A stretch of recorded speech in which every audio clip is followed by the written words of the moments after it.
Roxane et Judith introuvables.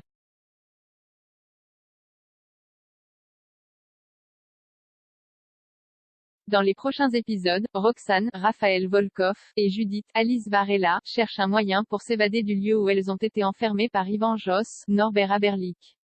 L'état de santé de Judith se dégrade dangereusement. La fille Delcourt risque à tout moment de tomber dans un coma diabétique.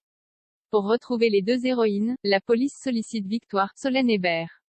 Cette dernière apporte ses dessins. Noah, Tristan Jérôme, est convoqué au commissariat. En regardant les dessins de Victoire, Chloé, Ingrid Chauvin, fait une découverte, qui s'avère décisive.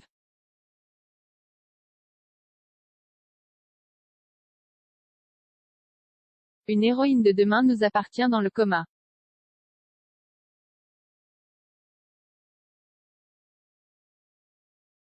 L'équipe du commandant Constant finit par élucider l'endroit où Yvan Josse a retenu en otage Roxane et Judith.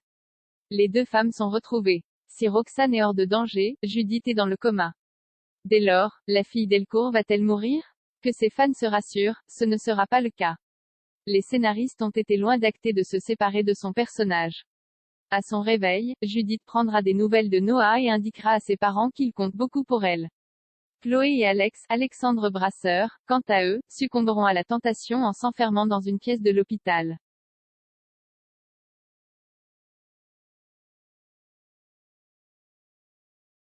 Audience en hausse pour TF1.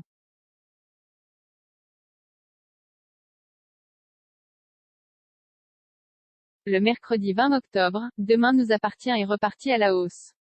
La série, dont le lead-in est assuré par Ici tout commence, a été suivie par une moyenne de 3,07 millions de téléspectateurs. La part de marché s'est établie à 16,9% auprès des 4 ans et plus.